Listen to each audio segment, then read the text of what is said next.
Hey guys, are you feeling a little off? Maybe less energy? Less drive? Finding it harder to hit your peak, sexually or otherwise? You're not alone. And the culprit might be hiding right there, on your dinner plate. Today, we're uncovering the truth about how what you eat is directly impacting your testosterone. We're diving into a fascinating study that reveals a shocking connection between inflammation in your diet and a hidden decline in your T levels. This isn't just about feeling good. It's about optimizing your performance, your vitality, your life. And the biggest secret is waiting for you at the very end of this video. So, let's get into it. Now, if you're new here, welcome. I'm a board-certified urologist, and I create content on all things urologic health, bladder conditions, sexual health, and so much more. So if you like what you see, please hit that subscribe button. Share this channel with your friends. Let's build a community focused on health and living our best lives. Okay, back to the big question: testosterone and diet. To really get to the bottom of this, I want to talk about a groundbreaking study. It was recently published, and it looked specifically at the association between dietary inflammation and your testosterone levels.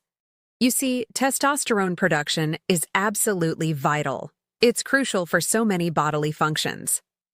And here's a sobering statistic: testosterone deficiency. It's present in a staggering 20 to 50% of men. Think about that for a second. Up to half of all men. When we talk about sexual function, sometimes this deficiency can show up as a decreased libido. You just don't have that same drive, or difficulty achieving orgasm, or very commonly, difficulty getting and maintaining erections. Now, a lot of studies have tried to understand how diet truly impacts your testosterone.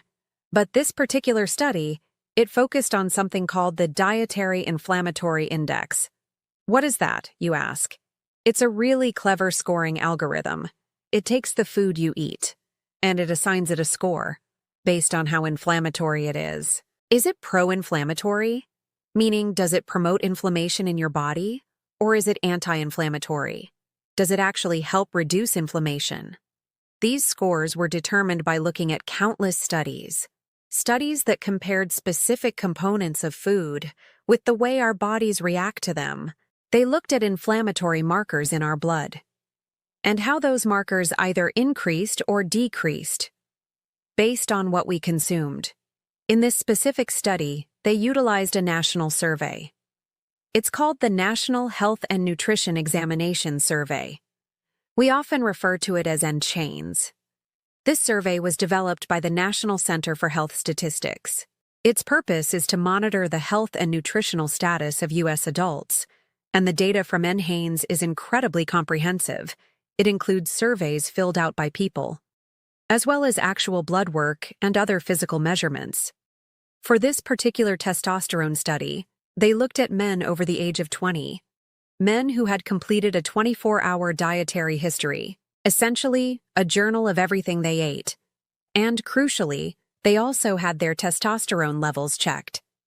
This study included over 4,000 men, a significant number, and what they found was truly eye-opening. Men who consumed the most pro-inflammatory diet were 29% more likely to have testosterone deficiency compared to those who had the most anti-inflammatory diet. Let that sink in. Nearly a third more likely, and here's where it gets even more concerning. If those men were also obese, that number shot up to 59% higher, almost double the likelihood of testosterone deficiency if they were eating inflammatory foods and carrying extra weight. So, how does inflammation actually impact testosterone production? It's a critical link. When you have inflammation in your body, you have higher levels of inflammatory cytokines. These are like chemical messengers. They flood your blood, and this blood creates a very specific, hostile environment, especially in the testicles.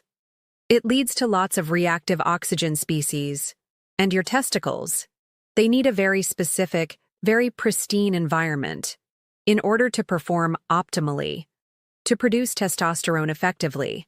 So, while this study doesn't specifically link causation, meaning eating a pro-inflammatory diet doesn't necessarily directly cause testosterone deficiency every single time, it is certainly correlated with it. The association is strong.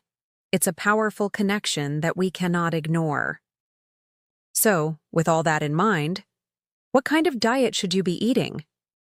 The good news is, it's not some radical, impossible plan. You want to look for a diet that is very similar to the Mediterranean diet. This is a scientifically backed approach to eating, one that is high in whole grains, or complex carbohydrates. I'm not talking about simple white sugars here. We're talking about more complex carbohydrates, things like brown rice, oatmeal, quinoa, and you definitely want to include plenty of fish, lots of fruits, and of course a wide variety of vegetables. You also want to include a moderate intake of things like olive oil. It's a healthy fat. And what should you avoid? You want to avoid butter. And you want to limit your red meats. The bottom line here, gentlemen, is crucial.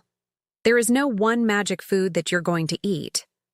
That's suddenly going to boost your testosterone overnight. It's not about a quick fix. It's a lifestyle change. Is it easy?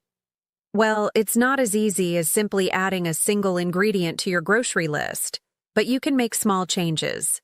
And over time, those small changes, they will absolutely add up. So, where do you start? Start small. Just change one meal or one snack. Make it a little bit healthier. Do that for a week. Master that small change. And after you've got that down, you can then move on to changing other components of your diet.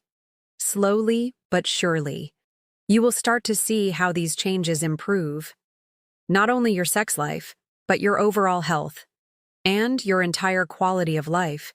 It's a journey, not a sprint. And every healthy choice is a step towards a better you. Hopefully, this information was helpful for you. Now, I want to hear from you. Have you tried making dietary changes to improve your health? What challenges have you faced? What successes have you had? Drop a comment below. I read every single one. And if you have any questions at all related to men's health, urologic health, or anything we discussed today, don't hesitate to ask. Leave your questions in the comments, and I'll do my best to address them in future videos or directly in my responses. As always, remember to take care of yourselves, because you are absolutely worth it. See you next time.